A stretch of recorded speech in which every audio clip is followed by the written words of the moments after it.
Welcome to the Government Finance Officers Association's training on the financial foundation for thriving communities, build trust, and open communication. This webinar is approximately 2 hours in length and worth 2 continuing professional education credits based on a 50-minute hour. All the participant connections have been placed on mute to prevent any background noise. If you have questions throughout the presentation, you can submit them using the Q&A feature in the system. At the conclusion of the event, you will be redirected to a short survey to evaluate the content of today's presentation. CP certificates will be sent to all paid participants in the mail in approximately 2 to 3 weeks. I'm going to turn the program over to Shane Cavanaugh, who will introduce the speakers and the overview of the program for today. Shane?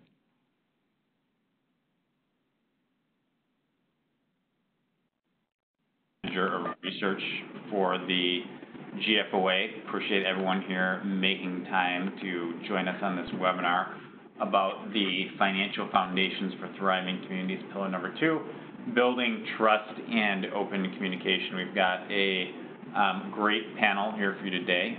We've got Lauren Lai, who's the Director of Finance of the City of Monterey, California.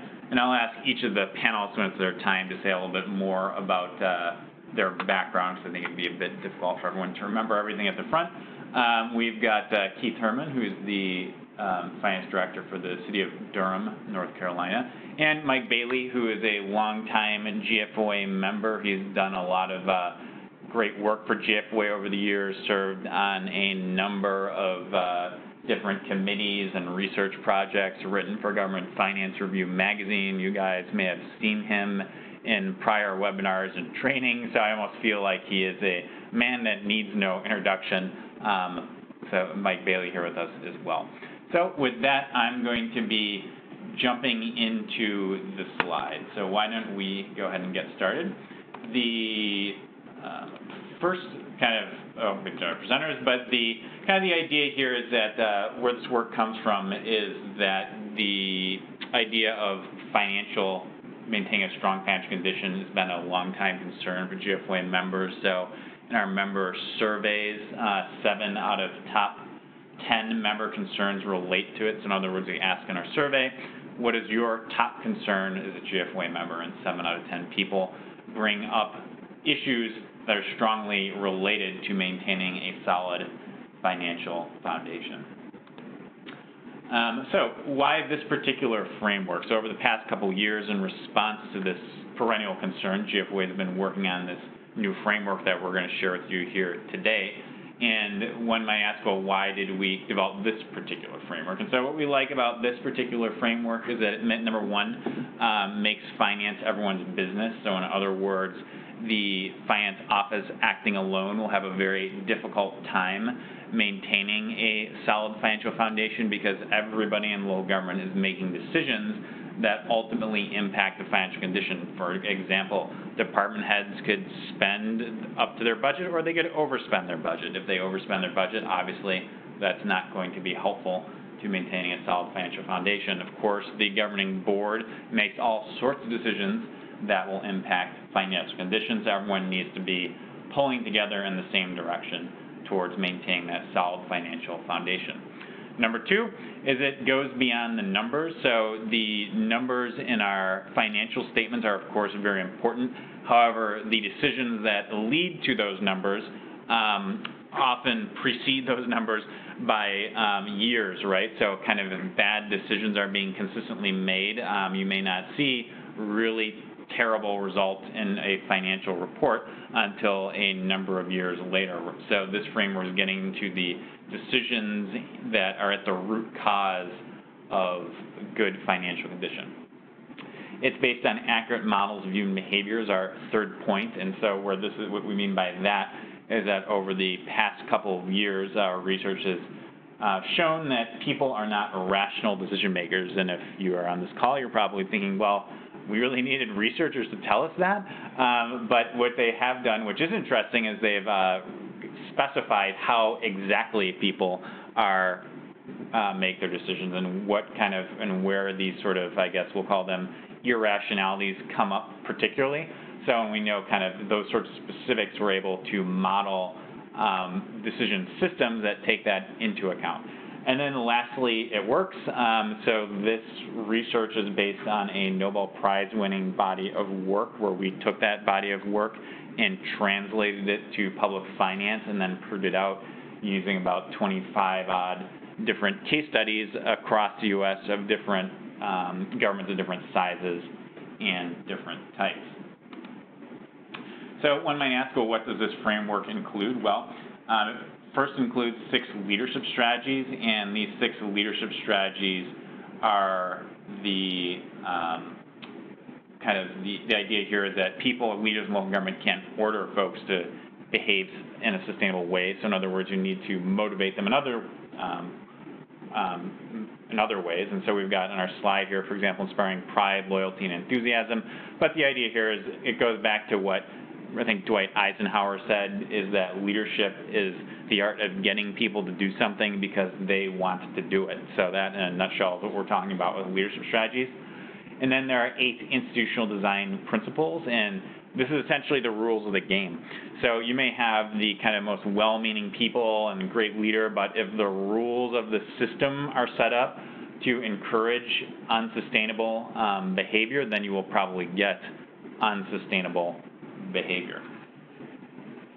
And so in this particular webinar, we are going to focus on a subset of these different leadership strategies and institutional design principles. In fact, we've divided those 6 leadership strategies and 8 institutional design principles into 5 pillars to make this easier for everyone to grasp. And today we're going to be focusing on pillar number 2, which is building trust and open communication. And what goes on in the pillar for building trust and open communication is 2 things, probably obvious given the title of the pillar, but is number 1 is creating open lines of communication. So in other words, people are going to be able to better realize that they have a shared interest in maintaining a strong financial foundation for the local government if there are open lines of communication. Then secondarily here we've got trust, and not to imply that it is not as important, but just it's second on the list. And the idea here is that you need to have trust between people because sometimes making financial decisions in local governments involves trade-offs. In fact, almost all the time it involves trade-offs. And if you're making trade-offs, that means, by definition, not everyone is going to get everything that they want. So there has to be some trust that if someone gives something up, perhaps for the good of the entire local government, that they're ultimately going to be taken care of in some way, or they're not going to be taken advantage of if they're trying to be good citizens and helping the whole government maintain a strong financial foundation. So with that, we are going to move into our first of a number of polling questions. So I think we have 4 different or 5 different options here, and you should see on your screen the ability to pick one of these pillars here. So if we see the pillar on the prior slide, so you've got those different choices you can see. I'll go back to this slide so you can see it.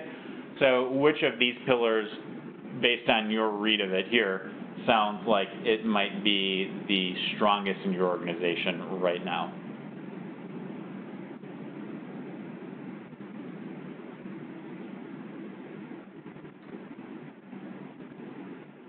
I'll give that a minute.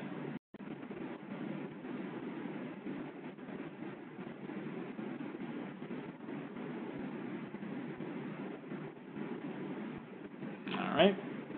Why don't we then move on? So, Dana, if we close that polling question, because I believe we have another question right after it.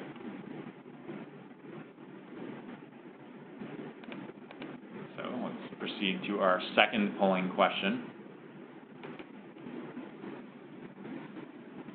And the second question is very similar to the first, is what pillar do you think presents the greatest opportunity for improvement in your organization? So we'll give that will be coming up here in a second, I believe. There we are.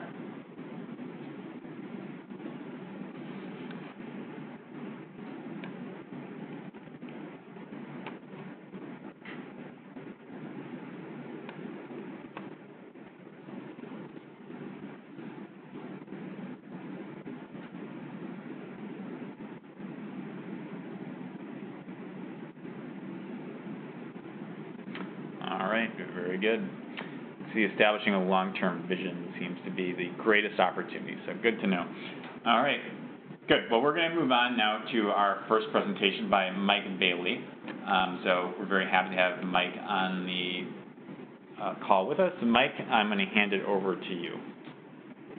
All right, thank you, Dan. I appreciate the introduction. I am Mike Bailey. I've been working with the Municipal Research and Services Center here in Seattle, Washington now for about a year after an almost 40-year career in financial leadership, including finance director most recently of the city of Redmond, Washington. So I am pleased to join the webinar and certainly continue to support GFOA and the great work that they're doing. So I'm going to focus in on building trust as a part of this pillar. And in my experience, I found that trust turns out to be a significant factor in your success as a financial officer or finance leader in your organization. Building a trustworthy reputation is important to remain a focus as you think about your work and the kind of work you do, the people that rely on you, the role of your work in the context of your organization, but also in your community. I'm a little bit old-fashioned about this maybe, but I've often said that a significant function of the success of our local government democracies have to do with our community's ability to trust us in safeguarding and looking after the resources they entrust us with. It's foundational in my experience. If you lose that trust, you end up investing a great deal of organizational energy in things that are distracting and do not add value to your purpose and mission. So maintaining trust within your organization first, and then within your community as a result, secondly, is always something that has been forefront in my mind. So what does trust represent? Again, along the lines of thinking that I've introduced already, it focuses in on confidence in our ability to do the things that people rely on us to do, confidence in our ability to be able to do the bookkeeping itself, to make sure people get paid correctly and on time, very important within the organization. That's a great way to undermine trust right away, is having problems with payroll. So maintaining that confidence that we are experts in our field, we are capable, and when we are reaching outside of our expertise and need outside help, we're willing to go get it, because we know how important it is for us to be reliable in the work we do. So confidence in our work, confidence that the work that we're responsible for will get done and get done well and in the manner that serves the purpose of our organization to the best of our ability, and that we can be trusted. Trust about trust in terms of integrity. We have the proper motives with respect to our work. We're interested in things like transparency, accountability, the things that maintain a high level of integrity in the work that we do as finance officers, and again in the work that we do within the context of the various organizations that we serve. So all these things are very important for us to be able to attain and then maintain a high level of trust. And I think that the earlier slide that Shane shared with us, trust is everything. I think that sums it up pretty well. And so start there. We got to keep our eye on that trust factor and make sure that we keep that in front of us all the time. I've been fortunate to be able to work with GFOA in a variety of settings, and one of those opportunities was working with Bob Icahn to think about the evolving role of the finance officer and the way that it's transitioning into a much more significant leadership factor within the organizations we serve. In the past, a lot of it had to do with financial stewardship. It was important for us to be able to be relied upon to look after the resources that were, again, entrusted to our organizations by our communities, and be able to do that well, to pass audits, to provide meaningful and timely financial information, to again look after stewardship responsibilities, internal control, all the things that go with the role of a finance person within any organization. But over time, I've seen, and I've been in this business for a long time, I've seen that expand, and I'm really been pleased to see the expansion into more of a strategic leadership role within local governments. And the local government organizations are seeing that by relying on us for a larger role in those leadership conversations, those strategic conversations in the organization, it improves, brings value to the organization from a perspective that we bring, and helps that organization become stronger and better as it thinks its way forward and takes on new challenges that we seem to be running into almost every day. Those things can include a variety of things such as strategic planning. One of the best practices in GFOA is to establish strategic plans, as is illustrated there at the bottom. And in the past, maybe the finance function wasn't as involved in thinking about the mission of the organization and the strategies that advance the organization. I'm currently working with the school district, for example, and I'll use a school district example here a little later on. And the strategic plan came first, and then, how do we connect the resources to the strategic plan came second. And I think as a result, GFOA is working with the school district to help create that connection, but now they realize that having the finance function as a part of the original strategic planning thinking may have been in their best interest. So all of this brings this aspect of the finance officer into this foundation work that Shane described for a reason. We've evolved into an opportunity to provide a lot more value to our organizations and a lot more value to our communities as a result. And again, I think that's great. So much of my thinking and comments are going to be related to an article that I wrote in April of 2015 for the Government Finance Review. It kind of cutely, if I will, titled Relationship Advice for the Finance Officer. If you go in and search for that on GFOA's website, the article is still there and will pop up. And so it will help fill in some of the blanks that we may leave as a result of the webinar being necessarily short. But that in addition to that, Shane and I collaborated on an article more recently around trust and how it contributes to the financial health of an organization. Again, in both cases, some examples of the kinds of things we're talking about. So you might find those of interest. Originally, this was all part of a resiliency initiative, and I mentioned Bob Icahn. That was one of the focuses that Bob brought to the GFOA a couple of years ago. And so, again, this work kind of has its genesis in some of that thinking. But the idea that an organization that has a high level of trust and engages their finance officers in these big conversations from the beginning will, as a result, be a more resilient organization and will land on its feet and bounce forward, as Bob used to like to say. So these are all some of the concepts that come from some of that work. And again, I refer you to those articles if you're interested in doing a little bit of a deeper dive. But again, back to the fundamental premise that we as finance officers have an opportunity to add more value to organizations than maybe we traditionally did in the past. So why is building trust important? Well, because the nature of our work is to help our various organizations, and we in GFOA represent a wide variety of organization types, better meet the needs of our community. And that's fundamentally what it's about. We in local government are in this work because we have a passion for addressing those issues and needs. And how can we live out that passion? How can we deliver a high degree of value to being part of the team that our organization represents and collects in order to address the community needs, again, based on the nature of what our organization is. If we're a city, it's general government, a pretty broad swath of community needs that get met. If we're a school district, we're more focused on the students and the opportunities that they need to be able to pursue. If we're a special district, then obviously tailored to the purpose of that district. So how does this happen? Obviously, as I mentioned earlier, strategic planning is a way to think our way forward about who are we, what is our mission, what is our purpose, and how does that, who we are and what our role is in terms of addressing community needs, how does that get fulfilled? What are the ways we do that as best as it can be done?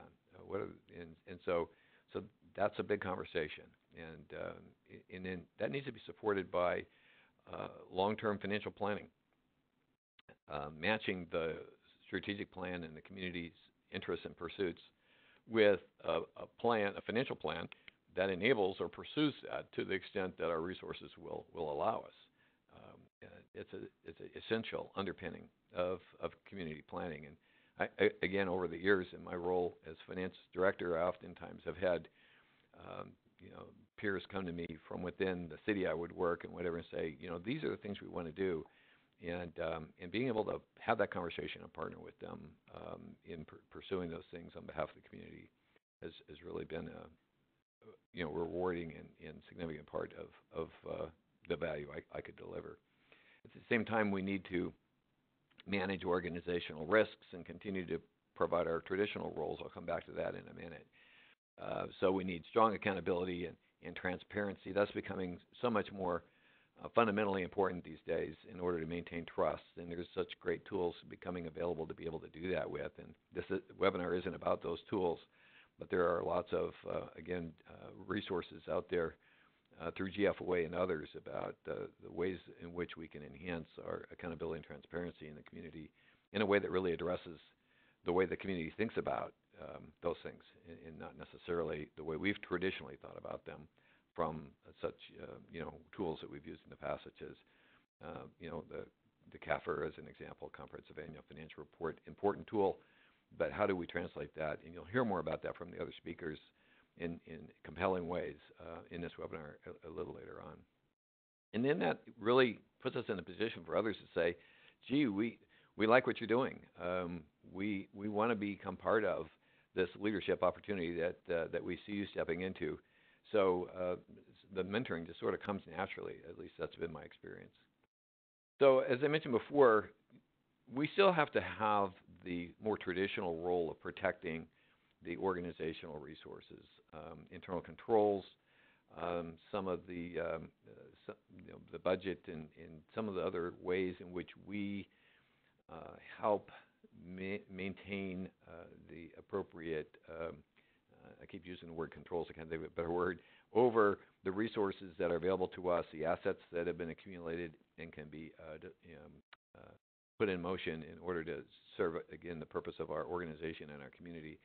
And we need to retain those responsibilities. It's not to suggest, because one of the things that I hear oftentimes as I talk about this, that it leaves these issues behind, and it's not to suggest that these issues do get left behind. Instead, we think about these things a little bit differently on a going forward basis. In fact, the foundation's work that Shane described earlier includes a pillar number 4, create clear rules and boundaries. And in the articles I mentioned a bit ago, we talk a little bit about that. We retain that role, so how do we do it in such a way that we create these relationships and don't have as a result of those rules that we are in a position of needing to enforce, create a barrier to relationship building. And some ways to think about that are making sure we're clear about what the rationale is for internal control, some of the things that people maybe wonder, why is it that these things are important to us? Being able to provide some insight as to why we think those things are important and how it really serves the organization at the end of the day best is a part of being able to do both, create relationships and at the same time retain comfort, be comfortable around the fact that we are able to be accountable for the resources and assets of the organizations as well. As we think our way through those policies and procedures that some may see as potentially over bureaucratic or limiting or whatever negative sort of perspective they may have about them, as we develop that, let's involve them in the discussion. If we can involve them in the creation of them and help them understand what it is we're trying to accomplish as we develop them and let them contribute to how then does that translate into a way to protect assets and resources, but at the same time not prohibit their ability to do their work, then maybe that's a way to help maintain those relationships and yet retain our responsibility around internal control. So how do we build relationships? Well, first of all, we need to initiate the contact. A lot of times, it's not our nature. If I'm permit me to stereotype for just a minute, a lot of us accountant types, we kind of prefer being in the back office and running our reports and having our 10 key, and it's not in our nature to reach out and initiate contact. But I think that's important for us to make it clear that the welcome mat is out. And there's no better way to do that than to either send a quick email or pick up the phone or walk down the hall to an open office and ask somebody if they've got a minute just to create a connection. Offer to help them. Again, sometimes they don't see us from the perspective of the finance role as being there to be helpful. We're there to kind of watch the nickels and make sure that everything is done, according to the various procedures, and maybe they may not perceive us as having an interest in just being helpful. And so, as I indicated earlier, go to them. Don't wait for them to come to you. As I'm working with the school district here around a new budgeting process, we're really working at reaching out and creating connections and not for putting people in a position of having to try and figure out what it is we're trying to do and trying to get them to help us do, but just creating, initiating the contact, going to them, and being very open. We want to know what they're thinking, rather than have them talk about us amongst themselves. We want to know what they're thinking directly so that we can either, answer any concerns or criticisms that they may have, or help again provide that explanation that might be helpful for them to understand some of the procedures we put into place and why they may be appropriate. As I say there, I'm a bit of a survey nut. In the past, over the years of my work as finance director, we would routinely survey our customers internally every year and ask questions about customer satisfaction around the various ways that we served them and what were their pain points and things of that nature, so that again we could partner with them much more proactively in terms of addressing pain points, making sure we delivered value to our internal customers.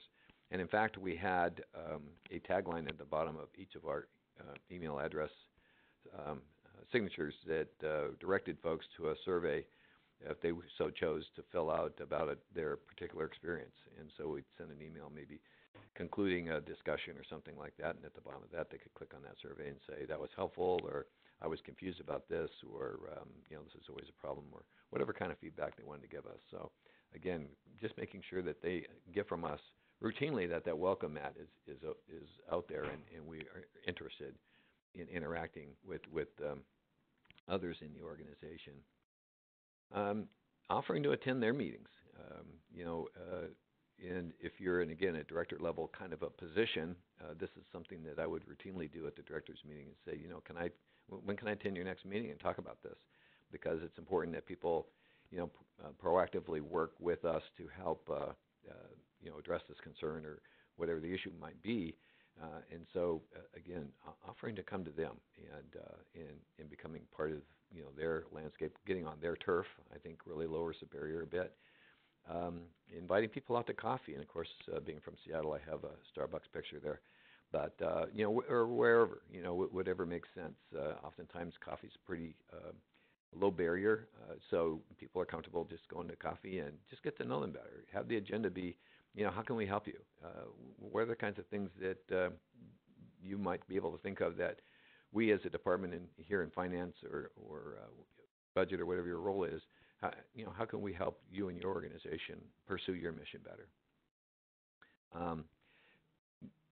Sometimes the nature of the organization informs what the right path forward looks like. An example here from my experience at Everett, Washington, it was a very decentralized finance function. In fact, we had, memory serves 6 or 8 people in the finance department in a city of over 1,000 employees, because most of the finance people were out in other departments. And as a result, they were loyal to their other departments. And many times, again, these finance people saw the finance department as, a bit draconian and had rules that they didn't understand and whatnot. So we had to find a way to address creating more cohesion for the finance function across the city as a whole. And so we created a bit of a matrixed organization. We invited people that had finance responsibilities to come to a pretty informal kind of meeting and created a bit of an internal finance association, if you will, and again, created relationships, put items on the agendas that helped us all talk about and get on the same page around different parts of how the business should be done from a finance perspective for the city as a whole. So there was more consistency from one department to the next. As you might imagine, that was one of the issues. We were putting in a new ERP system, and I didn't see how that could be successful unless all the people around the city and different departments that had finance responsibilities could be part of the project in helping that project succeed. And it had many, many benefits. It not only were a lot of strong relationships built, but a lot of consistency in training and rollout of programs and things of that nature turned out to be a benefit as well. As I mentioned before, I'm working with a school district here in Washington State right now, and the superintendent and the district created a great strategic plan, and then thought, well, gee, we need to figure out how do we align the budget with the strategic plan, and right away they thought of GFWA's efforts around the Alliance of the Excellence for School Budgeting work, and I've been somewhat involved in some of those activities, and have been pleased to be able to help support the district in the pursuit of this work as well. And the very first thing that we run across in the best practices for the excellence in school budgeting is establishing a partnership between the finance and instructional leaders. And the work indicates that this element is a first step and is essential to the overall success of the effort. And having worked with the district now for a bit of time, I can certainly second that. We're continuing to have those discussions about how is it that the resources can be better aligned to support the pursuits of the district as they're identified in the strategic plan. And it's all about instruction. It's all about delivering value to students. And it starts with a strong relationship between the finance side of the district and all of the various instructional leaders in the variety of roles that they take. And we're finding that as a result, we're really playing a facilitating role where we can help those instructional leaders kind of get on the same page, even amongst themselves, as to what does the right best practice look like for the work that they're doing. And it's turned into some great conversations, and there's a high level of enthusiasm on the part of the instructional leaders to help us continue to help them think their way forward on that.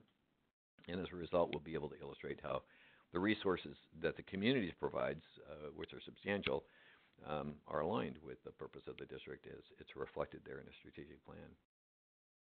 So as you begin to work on this intentionally, and for some of us, this means we need to do some things differently. We need to be intentional about creating relationships and about putting that welcome mat out and being seen as the helpful finance department. As we do that, let's be very open about it. Let's let people know that this is something we recognize as important, and that we're going to work at. And not all of us are perfect, and this is one area we can get better at. And then I encourage others within our finance organizations to do the same, because it will be less successful if it's just a finance leader that's trying to put out that welcome mat, and then somebody comes and deals with somebody in your staff, and the next thing you know, they run into either some onerous regulation or something that's less than helpful. So work internally with your staff and help them understand that this is important to you, and that as an organization, you want to embrace this. Find ways to recognize those who are doing this well. And when somebody's not doing it so well, hopefully you'll get feedback through a survey or some other thing, as I've mentioned before, and you'll understand that happened, because you'll need to go in and repair that and find a way to constructively coach your staff to find a different way to respond next time, and get back on the phone or go visit with that customer and repair that relationship. and make it an initiative of your function as a whole within your organization, not just you yourself as a finance officer. So be very public about that. Another example of relationships and how that informed progress. When I was a finance director at the City of Renton, Washington, the directors would get together weekly for breakfast informally, and this was early in the morning, like at 6:30 in the morning or something, and we'd bring some stuff to eat because that always helps for a nice collegial conversation around food or in coffee. And the next thing we're brainstorming around, gee, how do we tell our story better? When somebody says, well, what does the city do for me? I pay a lot of taxes. Well, just what do you do? And we could spend a long time going through a laundry list, but we figured out we needed to have an elevator speech. And we ended up creating this notion called what we ended up dubbing as written results. And now if you look on their website at their budget, they've since leveraged that very, very effectively for their budget process, for performance measurement work, for a variety of other organizational improvement initiatives. They've done a great job, just continuing with that. And as you see, this all started in 2006, so it's a fairly mature program now. And I oftentimes, as I train, with GFOA and others, make reference to the work that they've done in Renton. They've done an excellent job. And again, it started with a conversation over pastries on some random early morning. So a traditional sunset screen here from the Great Northwest, but I was checking with my panelists, colleagues, and we've got time for one more example, so let me throw one more at you. And that's in Everett, Washington. And again, Everett's the city I made reference to as a fairly decentralized finance function. So beyond our organization, in creating relationships within neighboring local government, overlapping jurisdictions. The example came up, again, now this is some years ago, where the local minor league baseball team needed to make improvements to the school district's baseball stadium that they were renting for their games in order to remain a viable major league team, or minor league team, I guess. But Major League Baseball was essentially telling them they had to make some improvements, or they weren't going to be able to retain their franchise. So they came to the city with a great idea. It was raise the general government taxes so that you could give the money to us and we could make improvements at the ballpark. Well, that idea didn't go very far, as all you finance officers out there might know. But instead, I got together with colleagues of mine that over the years we had already established strong relationships with. And between the county finance director and the school district finance director, the school district again owning the stadium, between the three of us, we were able to bring to bear enough resources to be able to make the improvements that were necessary to retain the team, known as the Aqua Sox, and for whatever reason they've got a frog as their mascot. But the resulting improvements, again, this probably goes back 20 years ago, and the team remains a viable part of the Everett community. They sell out their games. It's a very popular activity up in Everett, and that's something that the community would have lost if it hadn't been for the ability of the three of us who had already established a strong working relationship to come together and address a community need as a result of being able to build on that relationship. So those are a couple of examples that I wanted to share with you that I hope help you understand a little bit the value of creating relationships. And with that, I'm going to hand it back to I think Shane or Dan one in terms of the next polling question.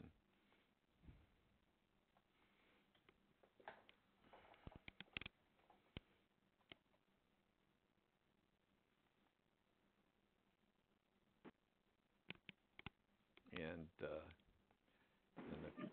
question. All right. Okay. What is the concrete step you can take within the next month or so to strengthen your professional relationships in your organization? So some of the things that I suggested are listed there as options: inviting a colleague to lunch or coffee, attending a meeting, organizing an informal meet and greet, developing a survey, publicly acknowledge staff who've been doing this kind of work on behalf of your finance function. What's one that might make sense to you as as a next step for you to pursue to help improve relationships. Go ahead and make a selection there, and again, I think Shane is going to take the program from here. That's right, Mike. Thank you. All right. Well, cool. So give folks a few minutes or a minute here to do this. It looks like we've got some answers, so we're probably good to go. All right. Well, great. Well, I'm going to move on to the next part of the presentation, and that is going to be about the new GFOA Code of Ethics. And why are we talking about the Code of Ethics? Because if one is going to be trusted, one should probably be ethical. And I think we've got a lot of interesting information that as we get into this Code of Ethics, you will find a value with this topic of trust and open communication. So for those of you that don't know, is GFOA has a brand new Code of Ethics as of the May annual conference. The GFOA board adopted a new Code of Ethics at that meeting. And the reason we have a new Code of Ethics is that the old code needed a refresh. So it hadn't been updated in many years, but as we say on the slide here, more importantly, it didn't play a meaningful role in GFOA training or certification. So if you're a regular attendee at GFOA trainings, you may have noticed a conspicuous lack of the Code of Ethics appearing at the trainings and other things like that. So we decided that needed to change. So some good reasons to update that. Another good reason to update that is that there's been some really good advances in research that really help us understand better human behavior and how we could develop a more powerful approach to ethics. So a couple examples. Number one is cognitive biases. So cognitive biases are a set of systematical logical flaws that all of us have. Just to give you an example, one of them is called the overconfidence bias. And overconfidence bias means that we routinely overestimate our own capabilities. So there's been research, for instance, that I think it was one study of business leaders, so people in private sector organizations who are leaders in those organizations or executives. I think it was about like 80% of them thought they were in the top 10% ethically. So you could imagine, just do the math on that. 80% of people think they're in the top 10%. And that's not just limited to business leaders or ethics. If you do this with other topics like leadership abilities, sense of humor, what have you, you name it, people will routinely put themselves kind of in that kind of upper percentile. And we're all numbers people on these calls. Not everyone can be in the top percentile. So the point being is we generally overestimate how ethical, perhaps we might be, or we maybe overestimate for the purposes of this webinar, how trustworthy others see us. So those, I think, are real possibilities. So it kind of calls into the question, or I think calls for a renewed approach to ethics. And another good reason is social pressures. So research has shown the importance of social pressures in shaping how people behave. And so I've got a little example on the slide here. We see these three lines. This is a famous experiment where they get a room full of people. So there's a room full of folks in this experiment. And let's just say, since Mike was our last presenter and you guys have met Mike, Mike will say is the subject of this experiment. I'm the experimenter, and everyone else in the room is my confederate. So they're working with me. So I put these three lines up on the screen, A, B, and C. And I then put line X on the screen. I ask, all right, everybody, tell me which line A, B, or C, is the same length as line X. And I go around the room, and I start with my confederates, and my confederates, one by one, say, oh, it's line A. And then we finally get to Mike. It's Mike's turn. Mike, which line do you think is the same length as line X? And in 70% of the cases, the person in Mike's position will go along with the crowd and say line A. Even though it's clearly line B. And so when they debrief people afterwards, well, why did you say line A? People will give answers like, well, I didn't want to rock the boat. Or another one, a common answer is be like, well, I thought maybe I was the crazy person because everyone seems to be saying line A. Maybe I need my eyes checked.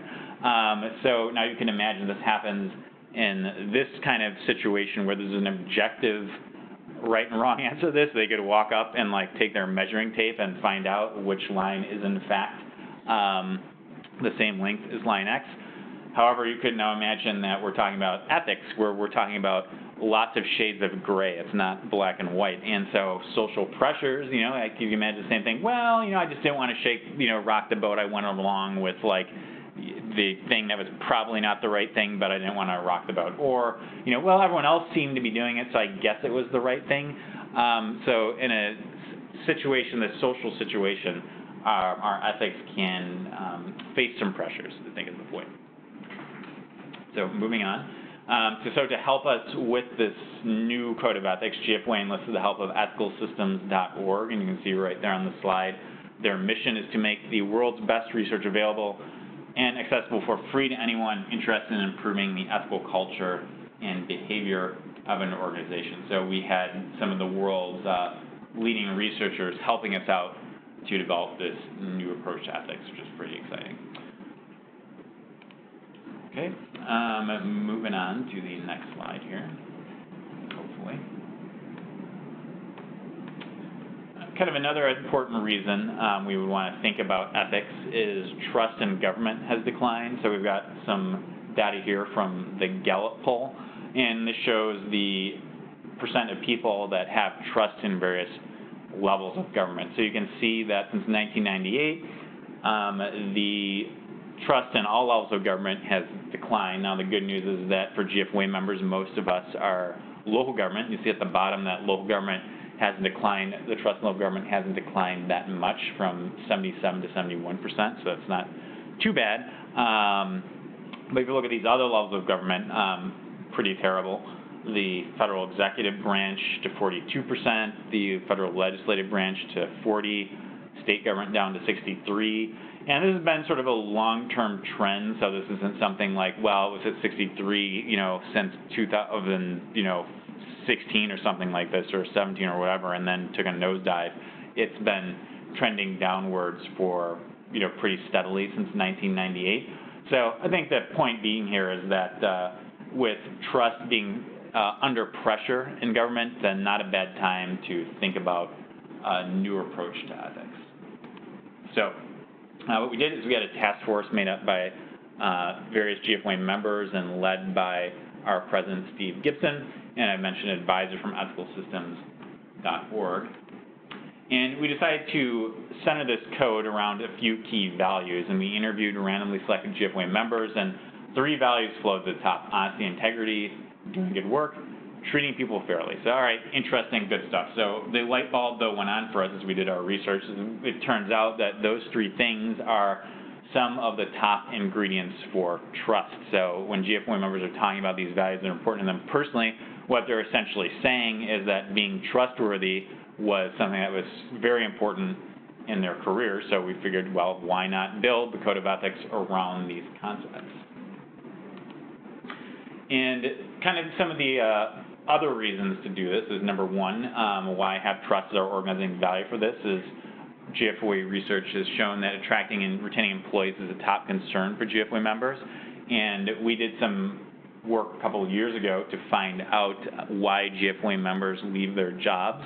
And as we did this work, something that came up as a big reason is a lack of trust in the workplace. So people want to attract and retain the top employees, yet one of the most important reasons that people leave their jobs is a lack of trust in the workplace. That tells us that building trust would be a pretty important thing to do in order to attract and retain employees. We talked about also that maintaining good financial condition is a top concern for GFWA member, and we're on a webinar about how that is a pretty important ingredient to doing just that. So it also makes sense that our code of ethics could have a good intersection with the work that we're talking about here today.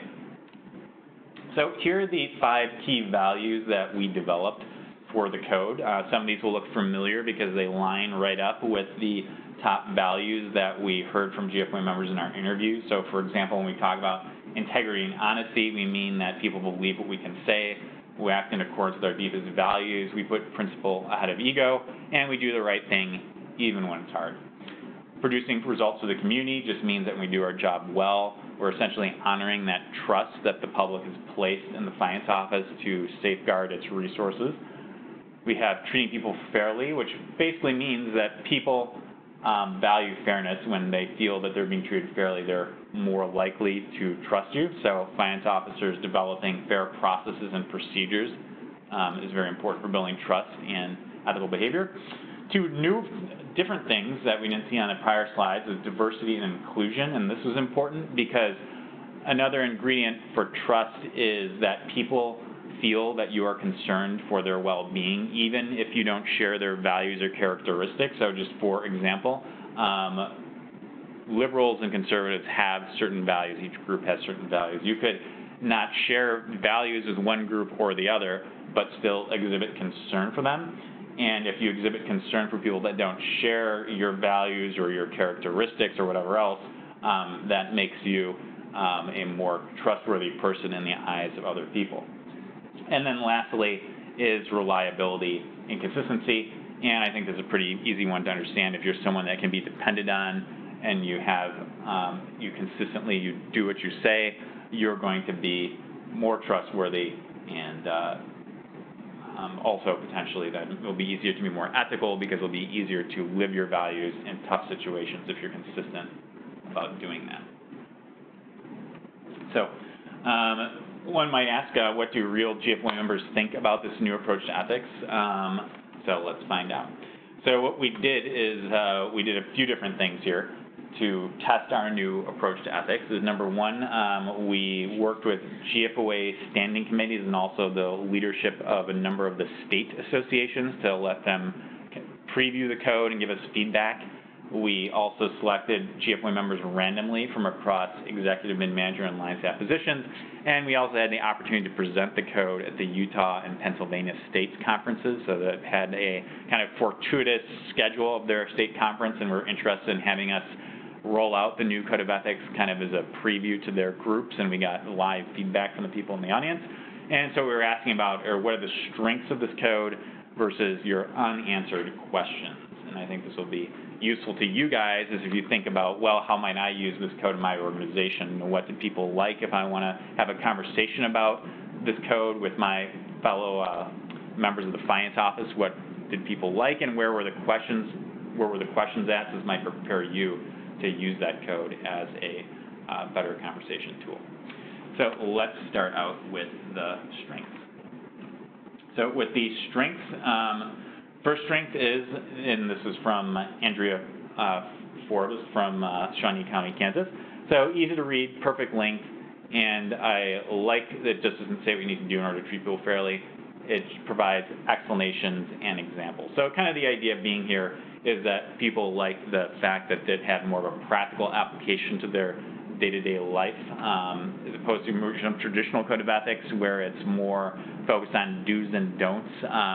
This is like, well, yeah, sure, you shouldn't commit fraud, I get that, but like, what about kind of dealing with people on just a day-to-day basis, being honest, following through on what you say? Stuff like this is the kind of really the essence of day-to-day behavior that builds trust. Just kind of not committing fraud is not going to be sufficient for that. This is an interesting one from Justin, Village of Montgomery, Illinois.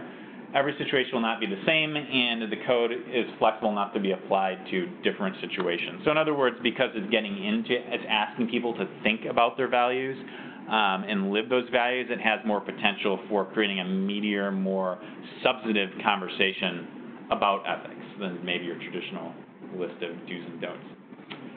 And this is an interesting one from Joseph in Columbia Heights, Minnesota. And the idea here is that the focus on aligning members' behavior with the value they individually place on trust is distinct in comparison to existing approaches.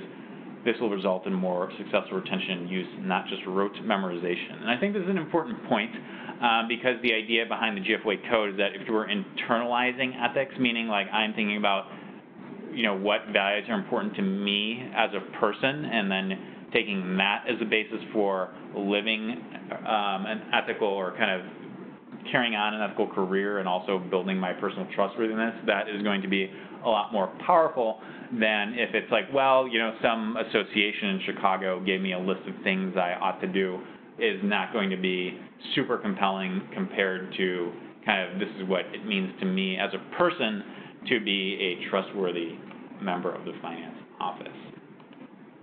So And really kind of the takeaway from all this is that GFOA with the new ethics code is looking to change ethics from a constraint, again, list of do's and don'ts or things that you should not do or prohibitions, to make it more of an enabler. So if we're defining ethics as being trustworthy, then we have a lot of potential for where the finance office could go. So for example, if the finance office is seen as more trustworthy, it's more likely to be invited to be part of important discussions and decisions for the entire organization as opposed to finding out about it later. There's going to be more work, more efficiency in work because there'll be freer flows of information, people willing to share information with you. So a great example from our research was folks, departments who knew that who were on the front lines of, say, user fees being generated and stuff like that.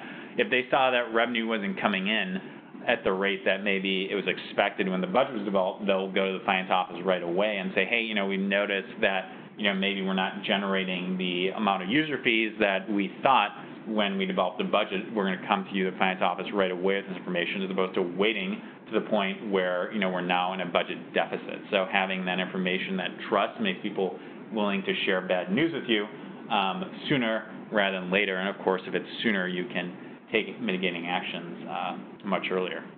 And then lastly, is people willing to take risks, so there will be more innovation. I think Mike gave a couple great examples of that in his presentation about how people, once they kind of built this rapport, were willing to try new things and problem solve together, whereas that might not have happened if that trust didn't exist. All right, there were also some concerns and unanswered questions as we went through, so I think it's important to address those as well. So number one, there are a lot of suggested wording changes and refinements. So we did go through 22 versions of the new code. You can find the new code very easily, by the way, on gfoa.org/ethics. But so 22 different versions of it to reach the final one. But more substantive than that, because these were more just wording adjustments and refinements. So kind of let's get to the substantive stuff. The code is written in a first-person style. So we say, for example, when we talk about the integrity and honesty value, we say integrity and honesty means people believe what I say, I act in accordance with my deepest values, I put principle out of my own ego, I do the right thing, even when it's hard.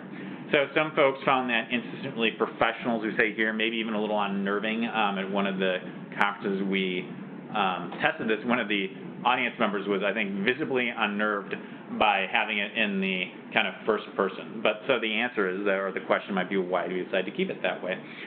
So the goal here is to establish ethical behaviors integral to the finance officer's identity, and there's a lot of evidence that shows that when people think of themselves as a type of person who does a kind of thing, they're more likely to do that kind of thing. Now, the important part, though, is you have to publicly commit to that identity. So you may have heard, for example, of websites like for losing weight is a perennial problem for many people, about websites where you publicly commit to your goal of losing weight, and that public commitment actually kind of further motivates people to do it as opposed to if it's a private commitment. Similar kind of concept here, whereas if we're talking about this as I am going to be exhibit honesty and integrity, that is different than finance officers will exhibit honesty and integrity, because finance officers, that's putting it outside of ourselves and making it more of a third person commitment as opposed to our own personal commitment. And then lastly on the slide, we see a lot of people really like the first person view, so that's I think a pretty good reason to keep it there as well. All right, so moving forward, next is diversity and conclusion. So we had a couple, about 10 to 20% of people had some concern with this part, and some thought it should be combined with the fairness value, other thought it goes beyond traditional codes. So why we kept it is this idea of showing concern for others that are not like you, meaning don't share your values or don't share personal characteristics, gender, religion, race, whatever, is a very important part of trustworthiness. The research is clear on this. So we felt that our code has to address that if we're trying to use ethics as a vehicle to make the finance officer and the finance office more trustworthy. We certainly couldn't eliminate one of the key elements of being trustworthy. It's also recognized as certainly realities that almost all communities face. So I think, just watch the news for 5 minutes and issues of diversity and inclusion are front and center. And then also 80 to 90% of people either had no concerns or explicitly supported the idea. So with that, let's get into living the code. And so how can this help you, or what can GFOA do to help you with this new code? So first of all, question often comes up is, well, is GFOA going to enforce this new code? So meaning like the ICMA would be an example of a professional organization where you can be kicked out of the ICMA if you violate the new code of ethics. GFOA not doing that.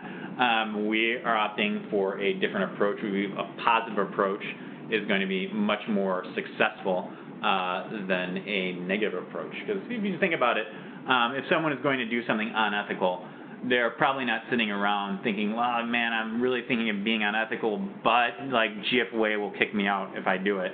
Is probably not part of their calculus. So we feel that this is a positive approach is going to be ultimately more productive. So number one is, we talked about this earlier, is it's tied to values.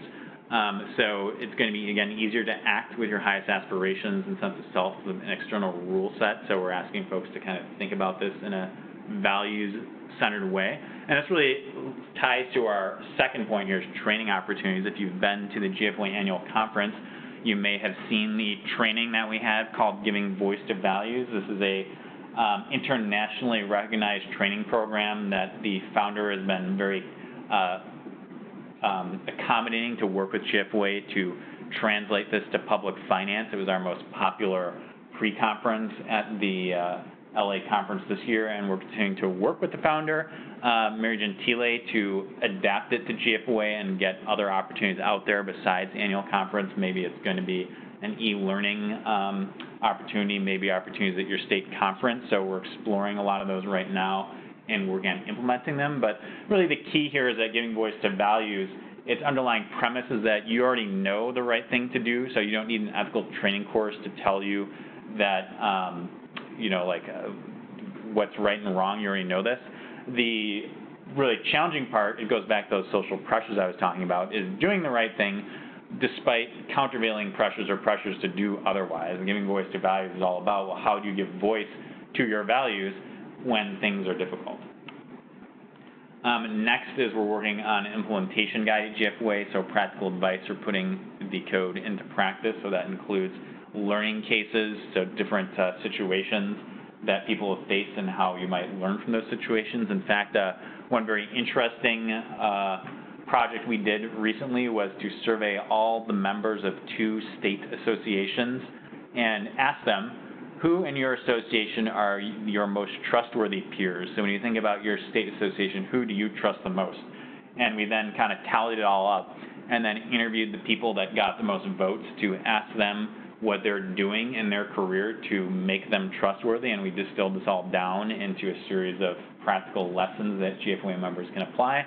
That's going to be showing up in the Government Finance Review magazine over the next number of issues, and we'll also be putting it into one big comprehensive paper if you want it all in one place, as well as we're going to have some audio, like podcast sort of things as part of the newsletter, and also in the newsletter kind of little mini lessons, so you'll be seeing a lot of that soon.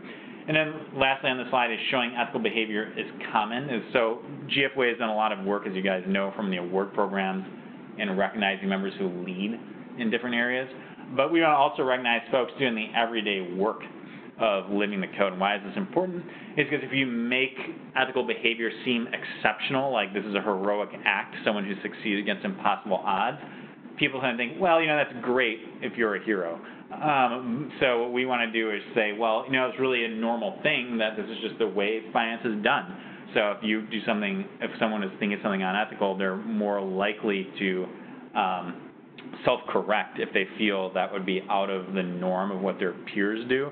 So the idea here is, through the recognizing the good everyday work that GFOA members are doing, it kind of creates a norm or a expectation amongst the profession that this is just, ethical behavior is just the way that things are done.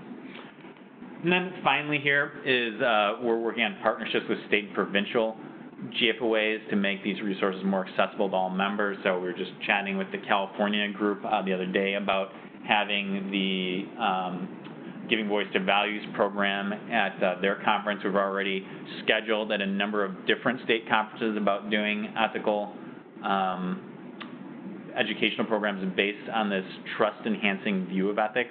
So you'll be seeing a lot of that, hopefully through your state associations, which I think will be a much more accessible way for you guys to benefit from this work as opposed to having it only available through the national GFOA. So the takeaways for my presentations here are, number one, trust and ethics are highly interrelated, especially in the GFOA view of things and the GFOA new code of ethics and the resources that go along with it. Will hopefully be a very key tool for you to start to build trustworthy reputations, since that is the goal, one of the goals of the Financial Foundations for Thriving Communities framework. Number two is people usually know the right thing to do. The challenge is just doing it when things are hard, and that's kind of comes in, or why the values-based approach to ethics is important, because if we internalize ethics and kind of think about, well, I'm the type of person that does things that are trustworthy, it's going to be a lot easier to do those things when the challenge comes up, as opposed to if it's a code of ethics that you see as a kind of external thing that is promoted by a third party outside of you. And then lastly, new GFOA code is a very practical approach to ethics. So we're looking to figure out with our code of ethics, how do we provide real life solutions to the problems that members face and real life ways to build a trustworthy reputation through the application of ethics. So with that, I am going to go over to a polling question. So we've got these 5 values, and just wondering which one of these do you think is perhaps the most challenging for you to put into practice? And you'll see your polling option come up here pretty soon.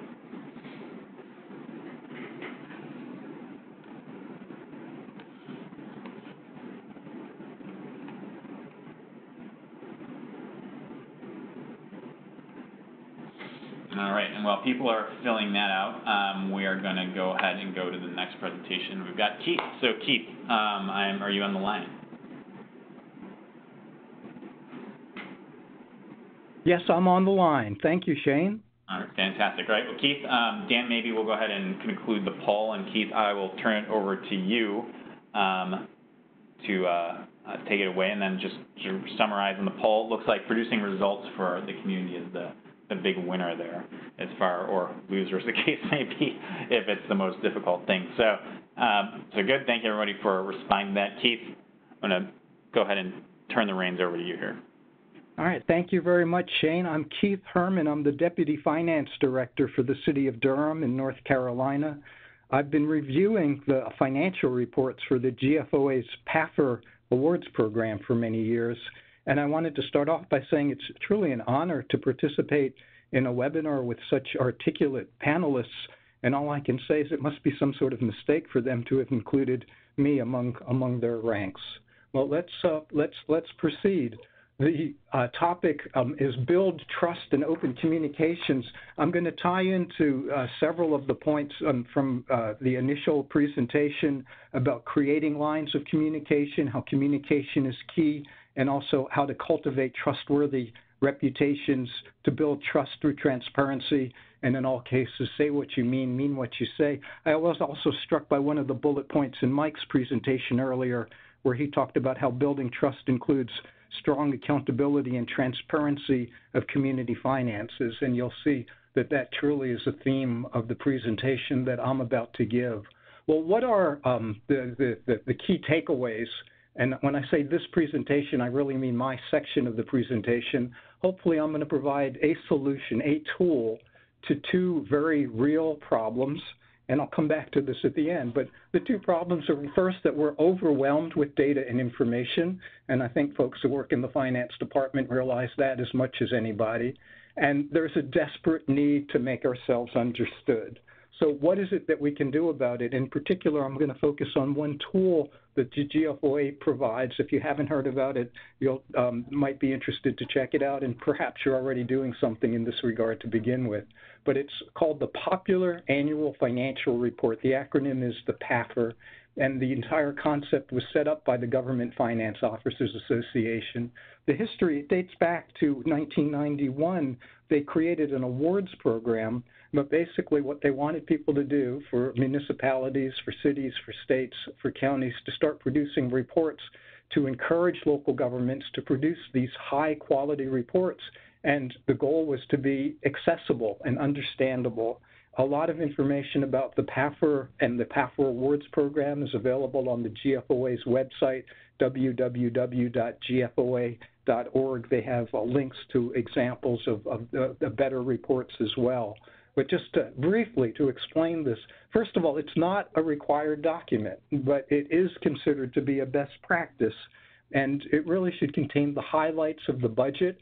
It should contain the highlights of the comprehensive annual financial report, so that the CAFR, which is a required document for many, many municipalities, the PAFR should really be a user-friendly format, should be logical, it should be easy to understand, it should also be short. The PAFR for the city of Durham runs 16 pages. Our CAFR is about 300 pages long, so short is important.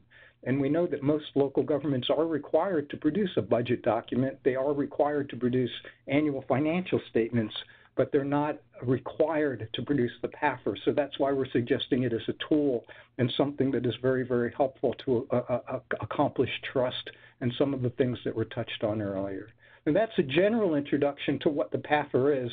And now I want to tell the story of Durham, North Carolina. So welcome to Durham. It does not look like that outside right now. It's pouring right now, but on a sunny day, which we usually have, this is the weather that we see. And just to briefly talk about our history, we started doing popular annual financial reports in 2003. It was really in response to negative publicity. At that time, the local press really they delighted in portraying city government as the gang that can't shoot straight. And we were really looking for a vehicle to get our side of the story out. And we realized that, well, maybe the budget document and the CAFR really weren't the best ways to do that, so that we started producing the PAFR. And this back in 2003, it really predates Instagram and Facebook and modern social media. We've been doing it now since 2003. We've received 15 consecutive GFOA awards, and we're hopeful that we're going to continue that streak up. And now what I'm really going to talk about for the remainder of my section of the presentation is, if you're going to produce a PAFR, how to create a really good one. So that's really what I'm going to talk about now, how to create an excellent popular financial report. I wanted to just underscore the popular financial report plays an important role in making information accessible to residents.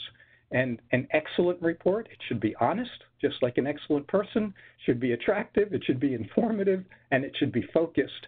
And I'm going to present 10 tips that can help you in your jurisdiction to better communicate with residents. So what we're saying is, gee, we really think it's a great idea for you to produce a PAFR, and if you're going to do one, why don't you just try and do these 10 things, and that would tend to make it, in my estimation, and hopefully in the estimation of the GFOA as well, how do you create an excellent report? So let's begin. And my first tip is to have a theme.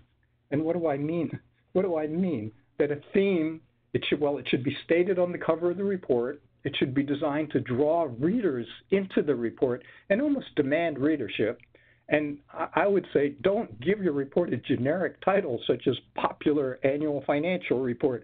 I'm beginning to take a nap even before I open up the report at this point, and I'd like something a little bit more interesting and has a little bit more pulse. So I would implore you to develop a well-conceived theme statement with a discernible point of view. And now I want to show you what it is that we've been doing here in Durham. So the next slide is going to show the cover of the PAFR for last year. Obviously, the 2019 report isn't available yet. We're on a fiscal year that just ended. But for the year that ended last year, June 30th, 2018, what did we do? And here's a picture.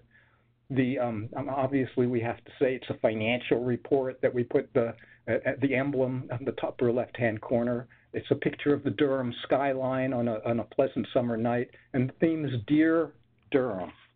And what we meant by this, and hopefully it makes people a little bit more curious than just saying this is the financial report.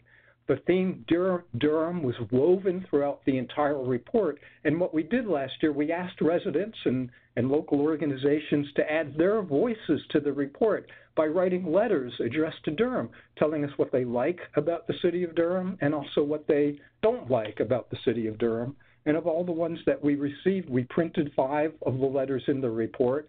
And of course, all the correspondence in the report was reproduced with the permission of the authors. And the next slide is a sample. And this is one of the Dear Durham letters that was submitted. And we've got the postmark cancellation mark at the top to emphasize the theme that this has to do with mail and writing letters to one another. But we honestly solicited people to tell us what they like and they don't like about the city of Durham, and then we printed that in the report. And just to expand on this a little bit more, what were some of the other themes? I just don't want to sort of give away one idea, but some of our earlier themes in 2011, building a stronger community. Then a Durham mosaic in 2012, bullish on the Bull City, and quickly we can just take a look at some of those covers. So again, you look at a picture like that and you sort of wonder why is Danny Glover on the cover of Durham's report? No, actually it's Al Walker from the General Services Department working on a Habitat for Humanity build. And the theme of the report that year, building a stronger community. Then in 2012, a Durham mosaic. And these were snapshots of in and around Durham, some of the activities that were going on. Then in 2017, bullish on the Bull City. Mike was talking about the minor league baseball team in Everett, Washington. Of course, Durham is probably best known for our minor league baseball team, the Durham Bulls, because of the movie, among other things as well. All right, tip number 2, lead with a letter and a photograph. So just like if you read corporate annual reports, this is very similar to the letter to shareholders in a corporate annual report or the letter of transmittal that accompanies the CAFR. You should also have a letter in the PAFR as well. It should contain the highlights of the year. You can introduce the theme, explain why it's important. I also feel it's very, very important to include a photo of the person who's the author of the letter as well. I think General Electric did surveys back in the 1950s, and they found out that if there's a picture and you can visualize who it is who's talking to you, that you tend to remember the material for much, much longer than a letter that doesn't have a picture. So here's a picture of our city manager, Mr. Tom Bonfield, his letter. Dear City of Durham residents, again, I have the cancellation postmark, and it's a letter from him. You can see what it is that he looks like. We've also put the mission statement up front, that this is page 1 of the report. So the idea that this is how you introduce people to the report. The next tip, use clear prose. I would suggest very strongly try and avoid technical language and jargon that may not be immediately understandable, especially to those without a financial or accounting background. Adopt a layperson's perspective. Never use a long word when a short one will do. And I know that there are free online readability calculators that will help determine the grade level reading proficiency required to read text. It turns out that the average person reads at about a 7th or 8th grade reading level.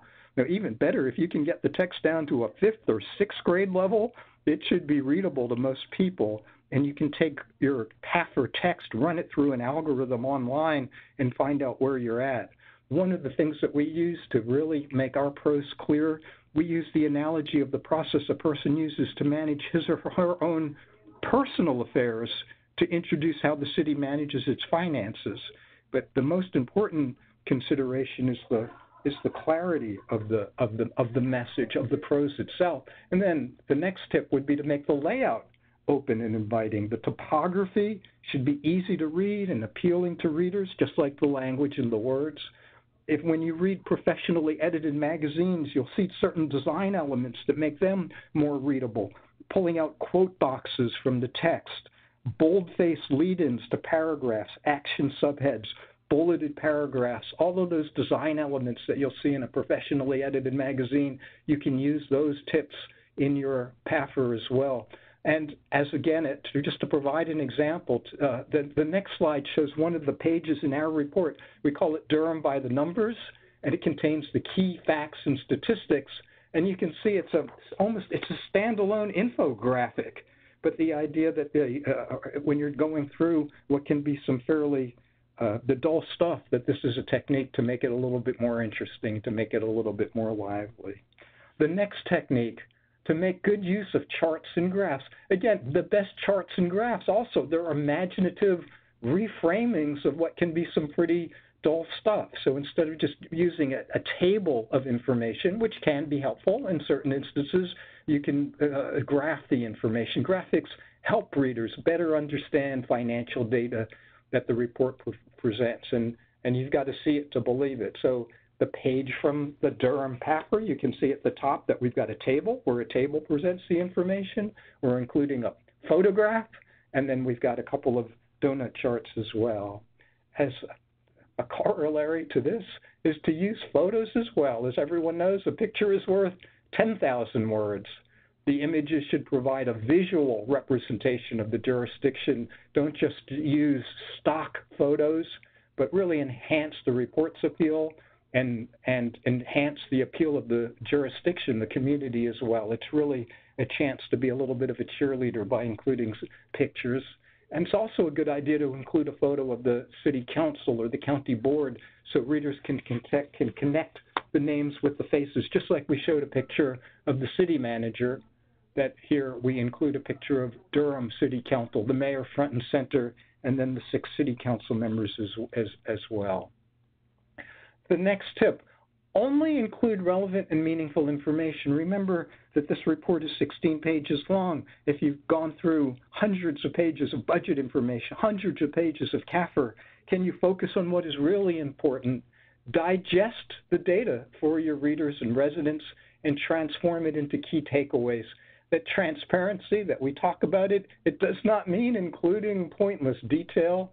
And if somebody wants more detail, then you can refer them to the CAFR, refer them to the budget for those who want more. But remember that this is a popular annual financial report.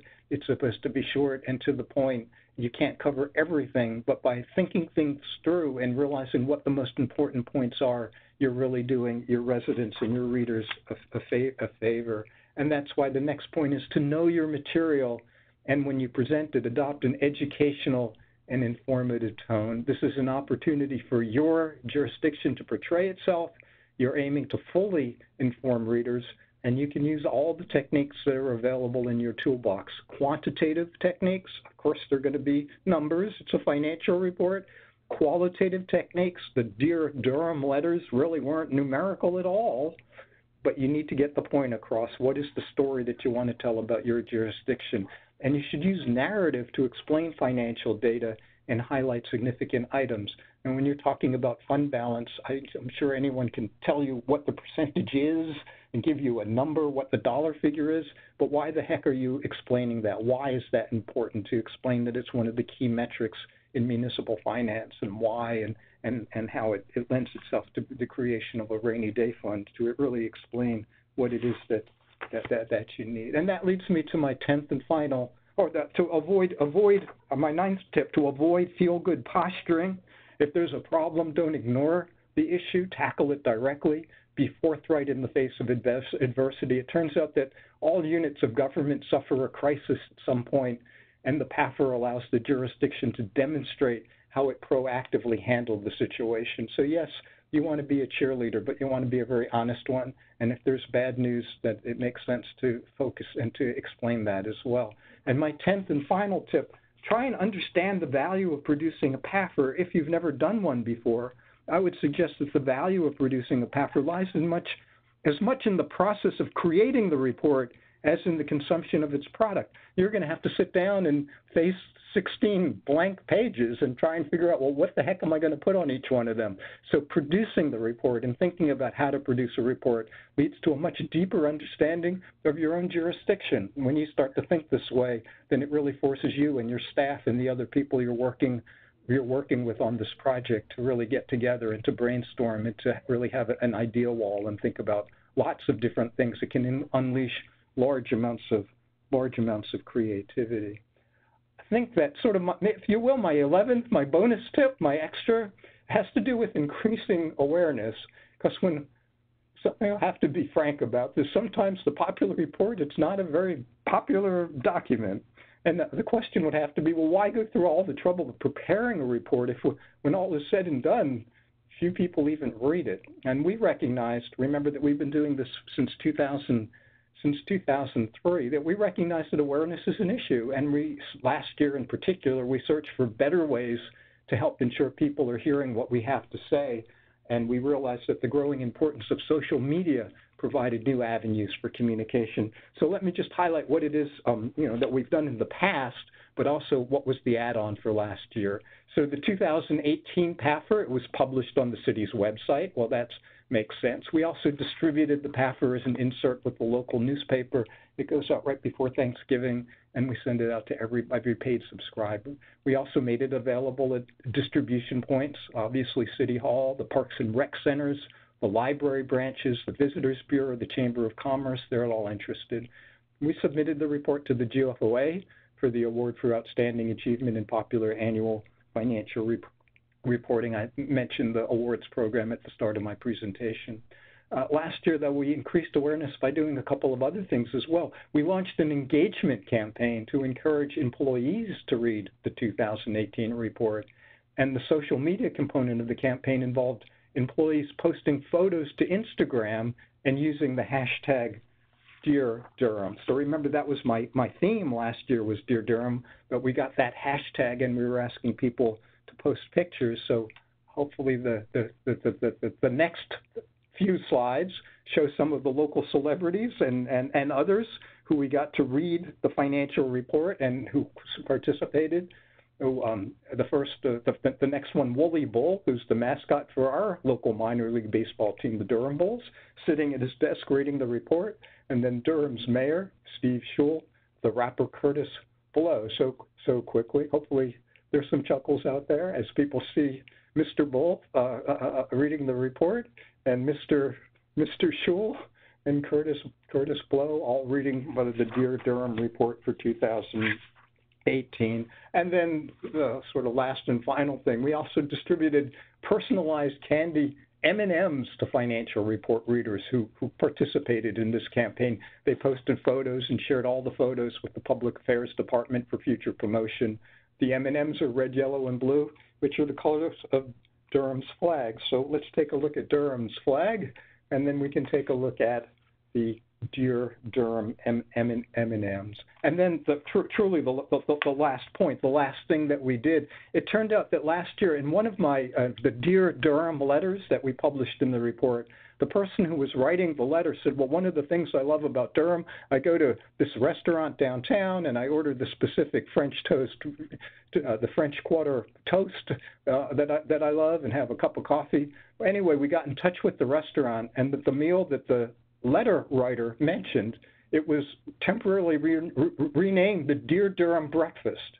And we arranged it with the restaurant that each time a customer ordered that meal and snapped a photo of themselves reading the report and posted it online, the meal was paid for by the finance department. And we would clamp down on it. That it was we knew that we weren't going to do this more than 10 times per day, but for a relatively modest investment that we got a tremendous amount of publicity for it. Here is the sheet that explained how you could win a Dear Durham. We have the city finance department buy you breakfast for reading the report. We had the rules. We promoted it on social media. And for those who are curious, that's me, the finance, the Keith Herman. I'm reading the financial report at the cafe, and I'm having the French toast breakfast and the coffee. So let me say this to end. In creating an excellent popular financial report, there's no comprehensive playbook that provides all the guidance necessary to produce an excellent report. And as I read and review the reports of others, I can say this definitively. Sometimes a bad report is easier to recognize than a good one. A bad report maximizes the potential for misinterpreting the information or contains inconsistent data. And if you truly are out to establish trust and to create trust, then obviously that would be a problem. But my recommendation would be for jurisdictions that have not yet produced the PAFR, the best advice is to start somewhere, create one, and then evolve year to year. As Mike talked about, the idea of surveys. Once the process is underway, solicit feedback to learn what residents liked, what they disliked, and as they give you that feedback, you can make changes accordingly. At the start of my section of the presentation, if you recall, I said I was going to present a solution to two very real problems, and just double checking to see if I did that. Well, the first problem was we are overwhelmed with data and information, and my recommendation would be that the PAFR will simplify complex data, especially for those without an accounting background. And the second problem, there's a desperate need to make ourselves understood. Well, the goal of the PAFR is to enhance transparency. I'm providing my information. I'll say thank you and good luck. And I believe that the last slide would be my polling question, which is question number 5, which tip for creating an excellent, popular annual financial report do you think is most useful? So again, as a quick summary, these were the 10 that I had. Have a theme, lead with a letter and photo, use clear prose, make the layout open and inviting, make good use of charts and graphs, use photos, include only relevant and meaningful information, know your material and adopt an educational and informative tone, avoid feel-good posturing, and the 10th and final tip, understand the value of producing a PAFR. We'll leave it open for a few more seconds, and with that, I'll turn the presentation over to Lauren. Thank you very much. All right, thank you, Keith. So I think you guys see your polling question there, and Lauren, while people are filling in the poll, maybe you'd like to go ahead and introduce yourself. Lauren Lai. Hi, everyone. My name is Lauren Lai. I'm the Finance Director for the City of Monterey. It's really an honor to be on this call. I've learned so much, and I enjoy what I do. I'm really passionate about public service. For the last 15 years, I've been the Finance Director for Monterey, Capitola, and also for Marina, all in California. But prior to that, my first career was really in the Silicon Valley and working for startups and Fortune 100 companies. And one of the things I learned in the public sector fairly quickly is that you definitely have to focus on trust, because so much of our big decisions come before the voters for them to support or not support. And so this is a subject that I'm really passionate about, not only because it's the core of what we do, but it's also ripples within our organization as well.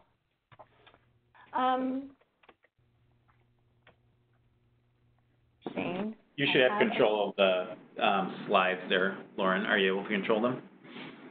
No. All right. Let's see. Well, I can always move them for you if you like, but let's see.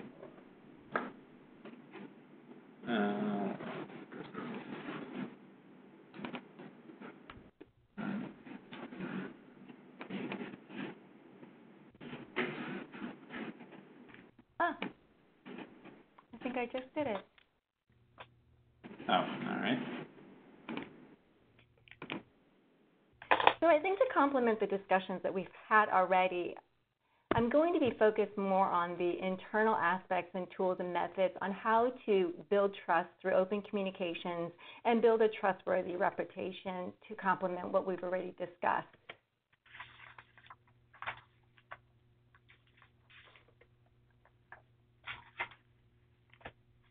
Shane, the slides are not moving. That shows you as the presenter. Well, you know what? Just say next slide. I'll move them for you. Great. Next slide.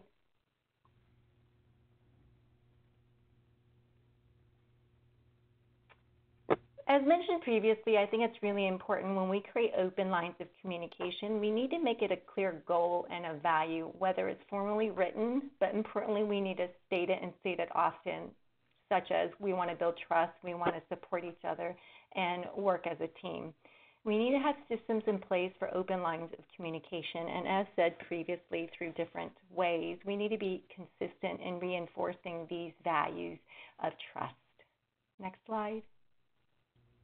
Why it's important. We talked earlier a lot about why it's important, not only from an ethics perspective, from a governance perspective, but also why it's important in terms of employee morale. If the number one reason why most employees leave their job is because of trust, we know that it really matters.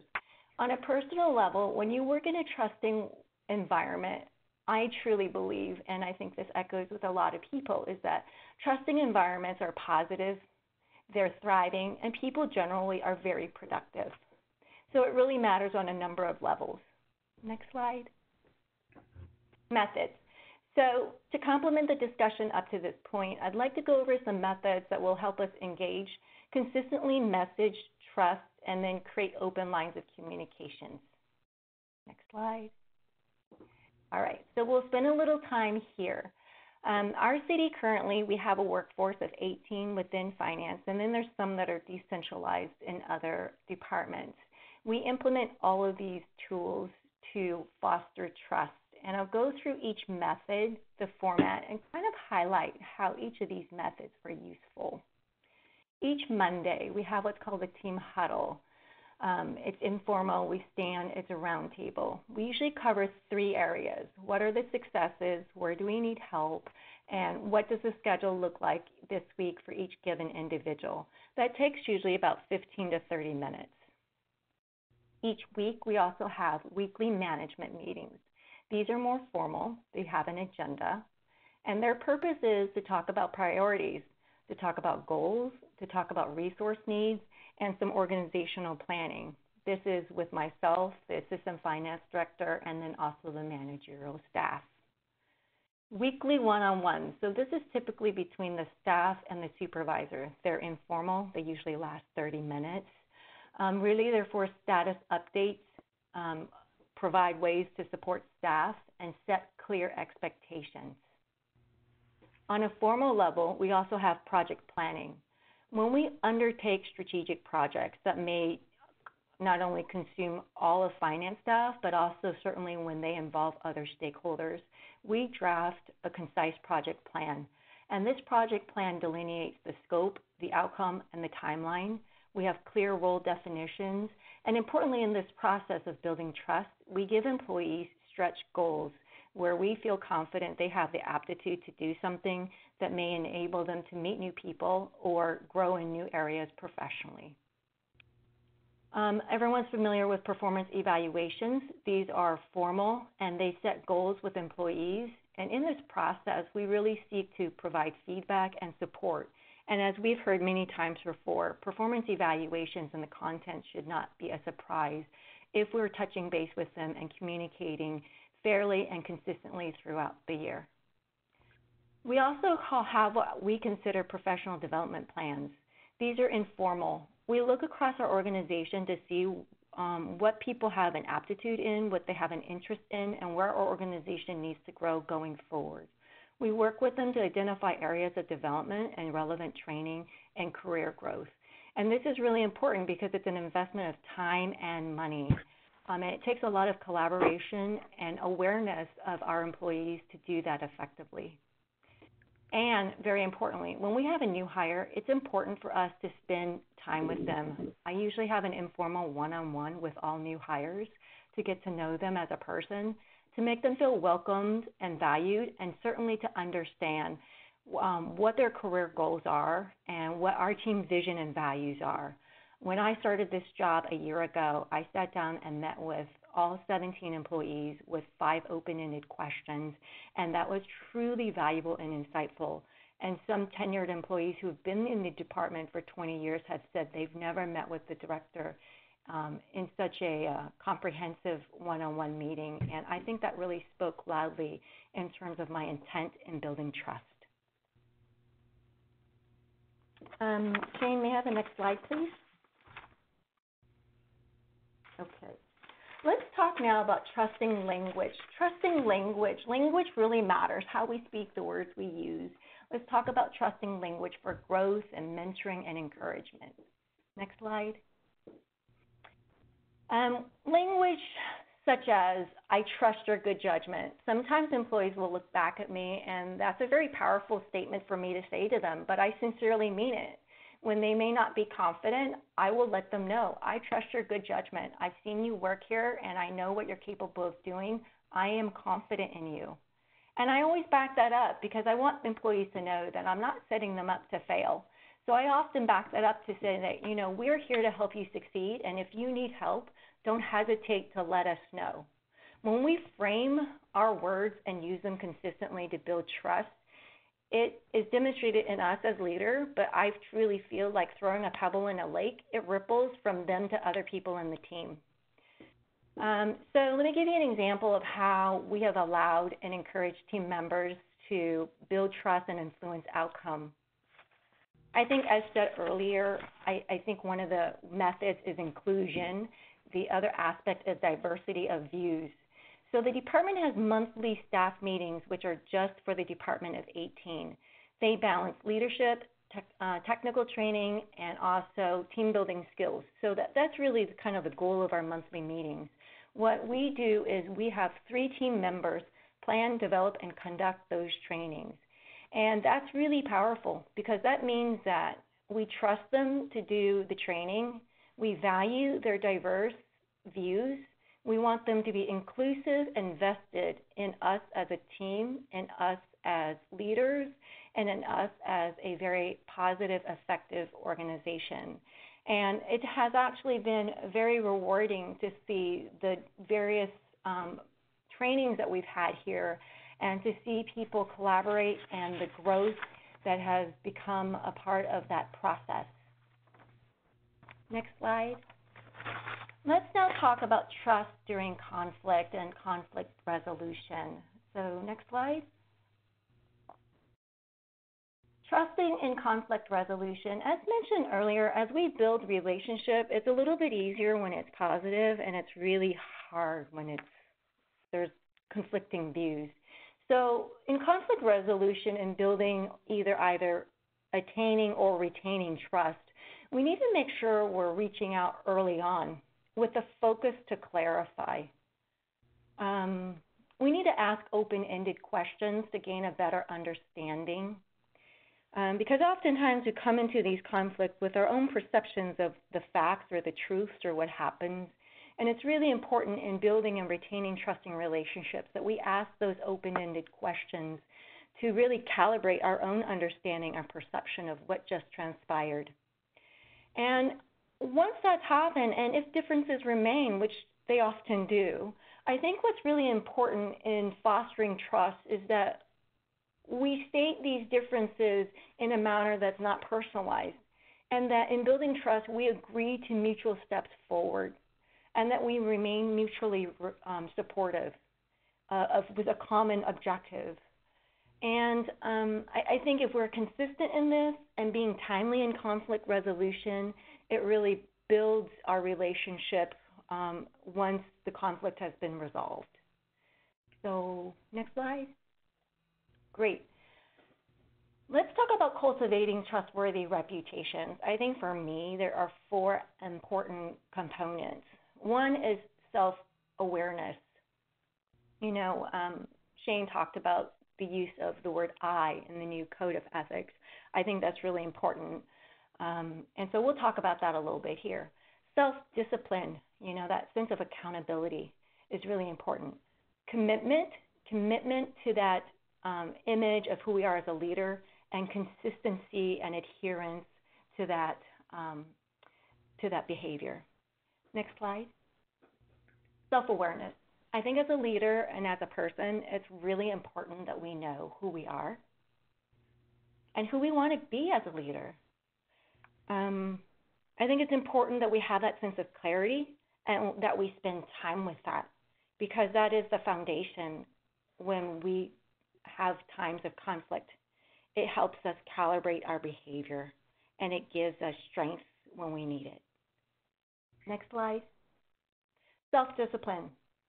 Once we're self-aware of who we are and that leader we want to be, we need to have the self-discipline to hold ourselves accountable to that vision. And we need to be consistent in all circumstances and amongst all people. And earlier that was expressed as having integrity, right?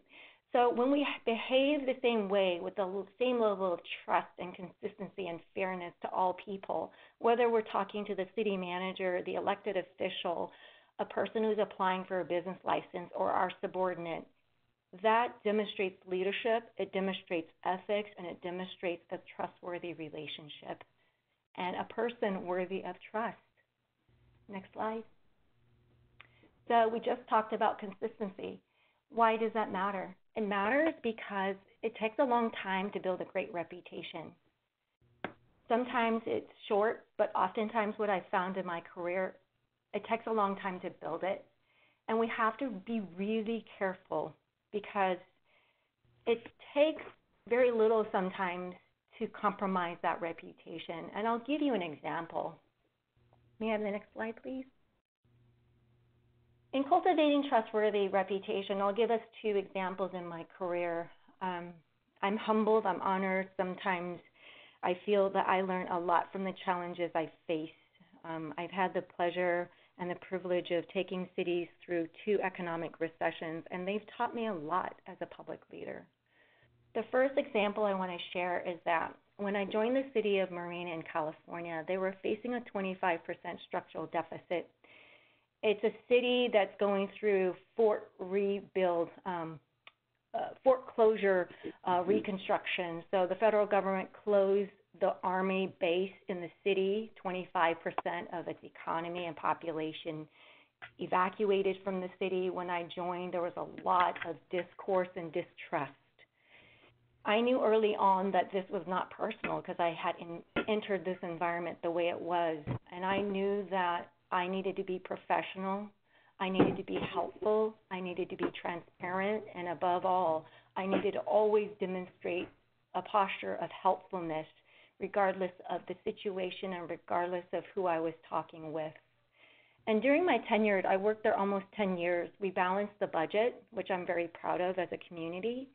But what speaks loudly of building trust is that by the time I left, the community signed 3 citizens' petitions to put 3 ballot measures for taxes before themselves, and they all passed.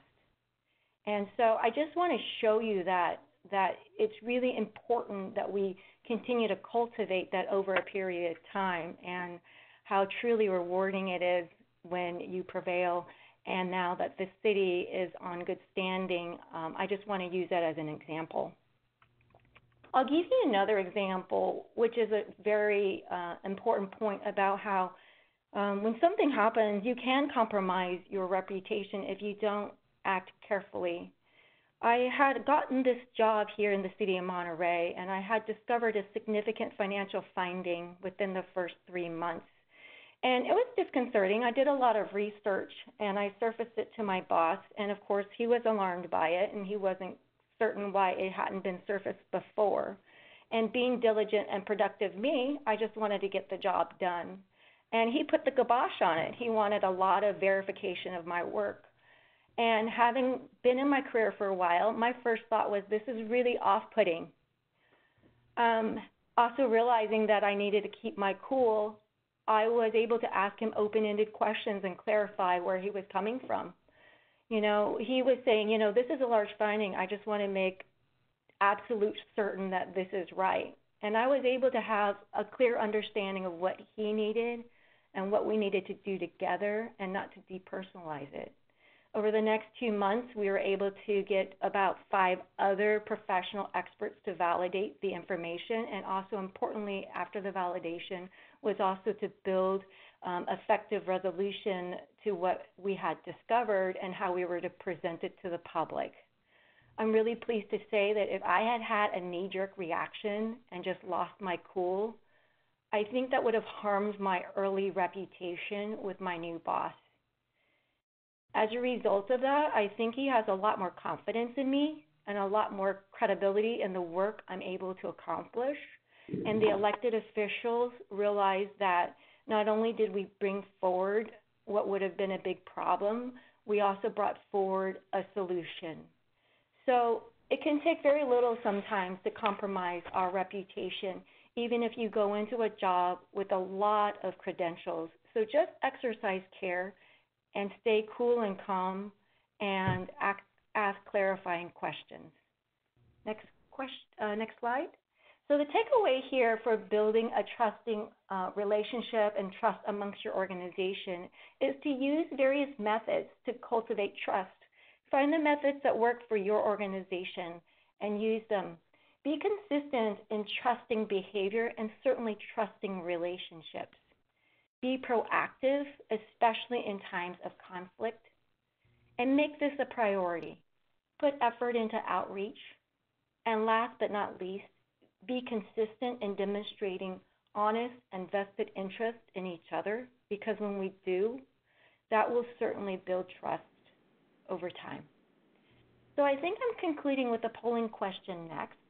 The polling question is, which methods do you think would be most helpful to you to engage your staff consistently, message trust, and create open lines of communication? I hope you found this useful. We'll leave the slide up for a few seconds for the polling, and I think I turn it over to Shane. All right, well, thank you so much, Lauren. That was great. All right, well, we've only got a few minutes left on the webinar, so I think a nice way to conclude this would be for me to ask all the panelists to share their view on what they see as like maybe the top takeaway or a top takeaway from the entire webinar. So perhaps we'll go in the order that we had the folks present. So I think, Mike, that would make you number one, and then we'll go to Keith, then Lauren. I'm first. Yeah. Actually, I really appreciate the work the other panelists and Lauren reminded me how important it is to find opportunities to create space for people to do their best work.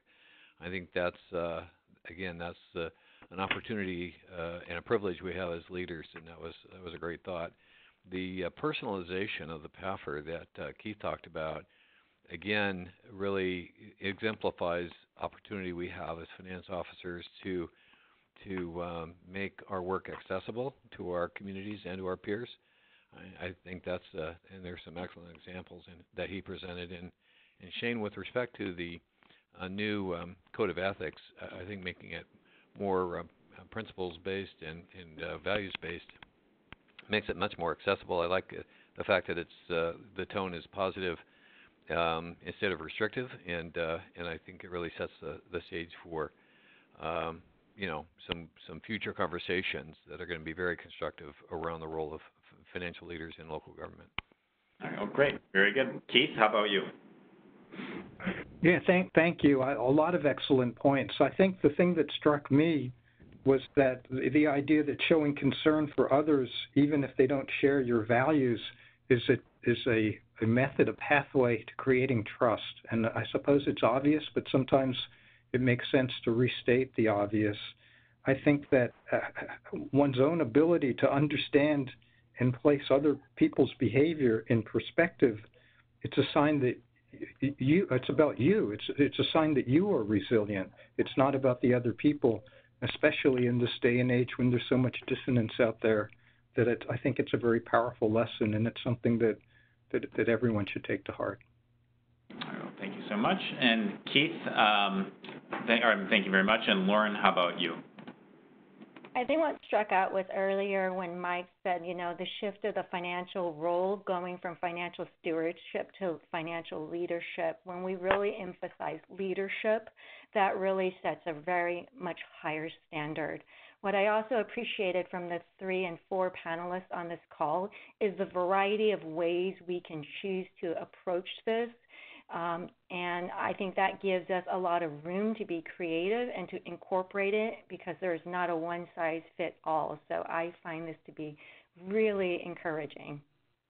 All right. Well, thank you very much, Lauren. And with that, we are about out of time. So I want to thank everybody here on the webinar for participating here today. And if you wanted to follow up on any of the things that were in this webinar, please feel free. I think, Keith, did you have a chance to mention that you have an article coming out in GFOA magazine on this, on your presentation?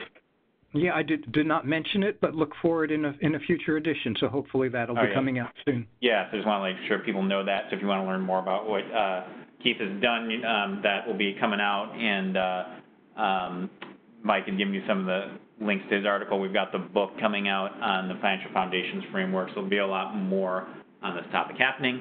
And with that, just want to thank everyone again and look forward to seeing you on a future webinar.